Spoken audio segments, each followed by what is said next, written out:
Bagaimana hukum kita sholat berjamaah di suatu lapangan, terus shopnya putus-putus?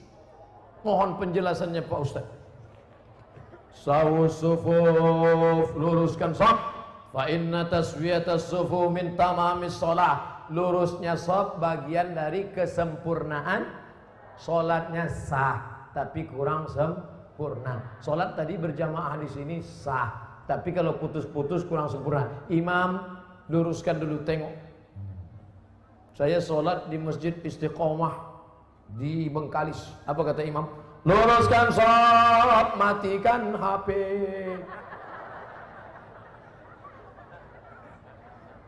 Ada pula di masjid lain, luruskan shop, angkat kaki celana.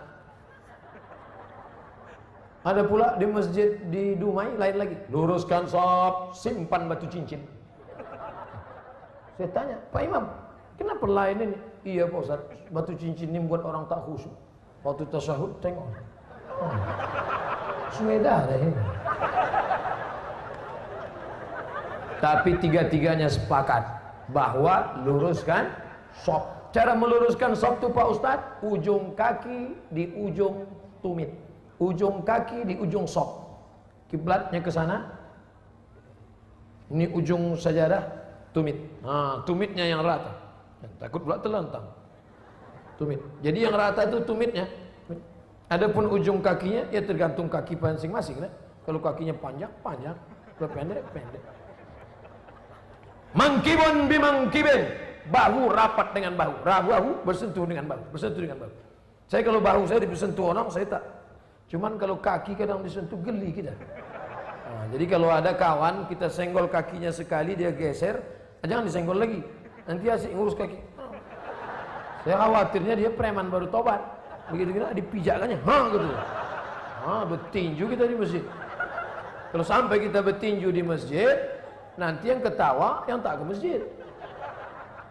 Kenapa orang itu bertinju di masjid? Gara-gara kaki. Untung kita tak ke masjid.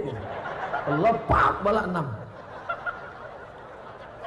Nah jadi bahu rapat dengan bahu, kaki rapat-rapat sedikit lah. Kalau dia risau atau setempel. Setelah itu barulah imam angkat takbiratul ihram. Allahu Akbar.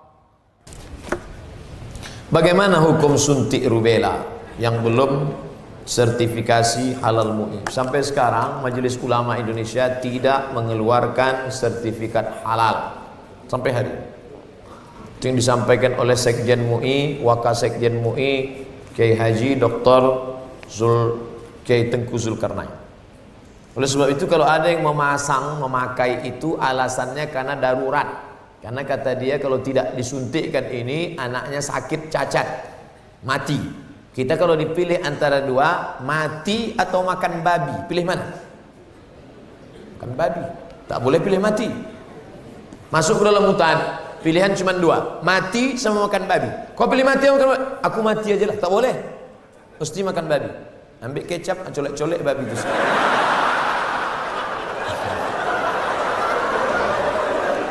Tak boleh pilih mati.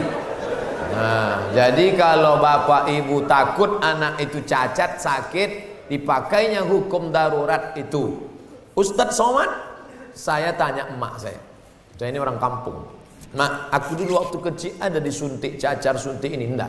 Kau dari kecil tak pernah disuntik. Asal datang dokter puskesmas, kularikan kau ke hutan. Sampai sekarang saya hidup, tak ada sakit. Pernah ada trapel ngajak saya umroh. Ustadz, kapan Ustadz ada kosong mau suntik? Kalau kalian mau berangkat, berangkat. Tapi aku terus terang tak bisa suntik. Kalau tak dapat visa Pak Ustadz, saya tak berangkat. Sampai hari H saya tak suntik. Tak bagaimana ceritanya mereka dapat visa, berangkat. Katanya kalau tak suntik sakit mati. Tak mati. Tapi ini tak bisa jadi hukum. Saya tak mati, yang mendoakan saya banyak. Nah, sebanyak ini mendoakan. Mana mumpan kuman-kuman virus-virus? Pak Ustadz, berdosa tak kita memarahi ibu? Alasannya ibu keluar rumah tak menggunakan hijab. Oh, tak boleh nak. Mentang-mentang kau sudah pengajian, lalu kau panggil emakmu, mak sini sebentar. Assalamualaikum warahmatullah, neraka jahanam. Begitu caranya. Wa in jahadaka ala an tusyrika bima laysa laka bihi ilmun, kalau emak bapakmu memaksamu untuk mempersekutukan aku, fala tuti'huma, jangan kau patuhi dia, tapi untuk melawan tetap tak boleh. Wa sahibhuma fid dunya ma'rufa, tetaplah bergaul dengan jangan kalian yang menasihati dia. Datangi Pak Wan, datangi Pak Bupati, datangi Pak Wabu. Pak, bisa tak Bapak nasihati mak saya? Mak saya ini takut sama Bapak. Panggil Pak Bupati, Bu sini. Ibu kenapa tak juga begitu? Iya Pak, insya Allah saya begitu. Gitu. Jadi mulutnya mulut mereka, pesannya dari kita. Jangan kita ngomong. Kita sebagai anak tidak pernah besar di hadapan orang tua kita. Saya Abdul Somad LCMA, penceramah, tapi di depan mak saya, alah kau udah kecil. Ibu tak pernah melihat anaknya itu besar. Anak itu tetaplah anak kecil yang dulu dia gendong-gendong. Maka pakai lidah orang lain. Cari tokoh-tokoh adat, tokoh lembaga adat Melayu, nenek mama, tokoh masyarakat. Datuk, bisa tak Datuk nasihati? Nenek, bisa tak nasihati emak saya belum berjilbab? Aku pun tak berjilbab juga. Apa hukum orang yang mampu beli mobil tapi minyaknya pakai subsidi premium? Ini nyindir saya nampaknya. Janganlah main sindir-sindir. Kalau mau turun saya baru tanya langsung. Berat menjawabnya ini. Kita bandingkan dengan negara lain, bagaimana harga minyak, bagaimana hebatnya negeri kita, gemah ripah, loh jenawi, tongkat dan batu jadi tanaman, untayan zamrud, katulistiwa di bawah minyak, di atas minyak. Bagaimana nasib saudara kita di Anambas yang begitu kaya dan hebat, tapi 24 jam saya di sana, HP saya tak berbunyi sama sekali. Nah, ini kan luar biasa. Oleh sebab itu pengaturan minyak, subsidi segala macam, mudah-mudahan ke depan pemerintah lebih baik insya Allah. Ini hak kita sebagai warga negara. Mestinya kita ini, kalau dilihatlah minyak kita dengan gas kita, dengan batu bara kita, dengan negeri terkaya di dunia, tak ada apa-apanya Brunei Darussalam. Ustaz, apa hukumnya membawa HP ke toilet? Misalnya main game.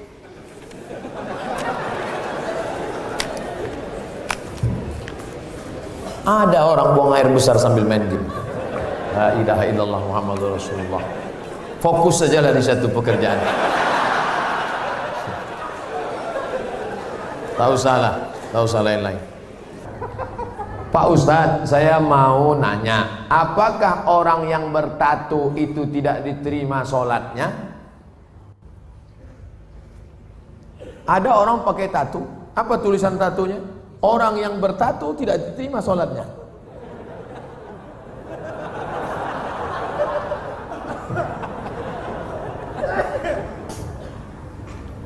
Tato adalah kahal. Kahal adalah celah yang dimasukkan ke dalam kulit dengan cara dilobangi, dimasukkan kahal. Itu tato zaman jadul. Tato zaman sekarang, tato listrik, tato macam-macam, jadi mantap. Waktu masih muda tegap, gambar tatonya ular kobra. Setelah tua kena diabetes, mengkurut, cacing pita.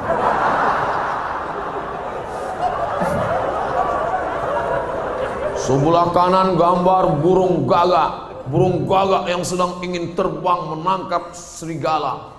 Tiba-tiba karena sudah tua, kurus, keriput, gambar burung puyuh. Dulu preman tengik, sekarang tobat. Nah, apakah setelah tobat dia perlu menyetrika tatonya? Tobat, sekarang ada cacing pita, mau disetrika lurus. Maka saudara-saudaraku yang sudah bertato tidak perlu menyetrika tatonya, wuduknya sah, air wuduknya masuk, sudah dikaji oleh para ulama, tidak perlu membuang tatonya. Hanya saja kalian yang dulu mantan-mantan petato perlu membuat komunitas tato tobat, KTT. Disangka orang komprehensi tingkat tinggi. Ternyata komunitas tato toban. Yang nggak punya tato nggak boleh masuk. Ada yang tatonya seperti yakuza, ada tato semua, ada sebelah mukanya tato semua isi. Tiba-tiba ada satu pesertanya nggak punya tato. Loh, sampean nggak ada tato kok bisa ikut? Ternyata tatonya cuma satu tai lalat. Dulu pengen jadi Rano Karno, nggak jadi. Dulu sama-sama dulu kan ada anak-anak muda ingin jadi Rano Karno, disuntik, ambil jarum, tusuk, kasih spidol. Ustadz kok tahu? Saya dulu nyoba juga. Nggak jadi. Nah, bagi yang belum punya tato jangan buat tato. 5. La'anallahul wasimat, Allah melaknat yang tukang buat tato. Wal mutasimat, minta buatkan tato. Wal mutanammisat, yang mencabut. Ini alis atau bulu mata? Alis, mencabut alis. Ini jangan dicabut. Ini mau nikah, wah dicabut, cabut. Gak mempan cabut dicukur, wah hilang. Tukang buat tato, minta buatkan tato, mencabut bulu mata, alis mata. Wal mutafallijat, mengotak-atik gigi. Gigi sudah bagus diotak-atik, kecuali giginya memang nggak wajar. Setiap melihat dia senyum pingsan 3 orang. Hai, pingsan. Itu boleh pakai kawat. Dulu seingat saja kawat itu kan untuk pagar. Sekarang gigi pakai kawat. Hari Senin ungu, hari Selasa merah, hari Rabu pink. Setiap ketemu, itu nggak boleh, mubazir, sakit. Pokoknya merubah yang nggak wajar jadi wajar, boleh. Merubah yang nggak normal jadi normal, boleh. Tapi yang sudah normal jadi abnormal, nggak boleh. Nah, oleh sebab itu yang bertato, kalau ada imam kita bertato, nggak usah dipermasalahkan. Nanti selesai sholat, ini sholat kita sah nggak ya? Nampaknya nggak. Pokoknya baik-baik semua. Kalau orang tua saya sebelum meninggal berwasiat kepada saya untuk pergi haji, apakah saya harus memenuhi wasiat itu apa tidak? Sedangkan saya belum naik haji. Bagaimana balasan? Dia wasiat haji gini. Duh, iki ono uang 50 juta. Nanti kalau saya meninggal, kamu harus menghajikan saya. Anak ini bolehkah menghajikan bapaknya? Boleh, dengan syarat dia haji dulu.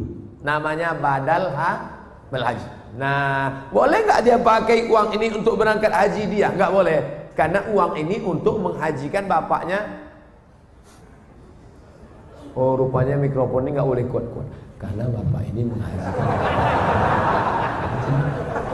Makanya nggak boleh menghaji.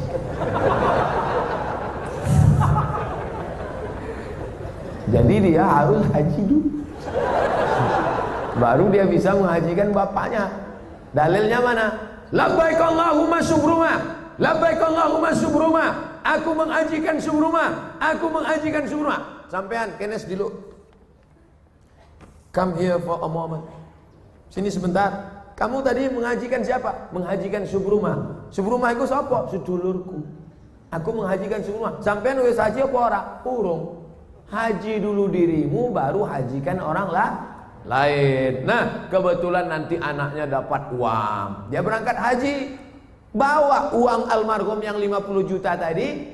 Kebetulan nanti di Makkah ketemu mahasiswa dari Semarang, anak KSW, kekeluargaan Wali Songo.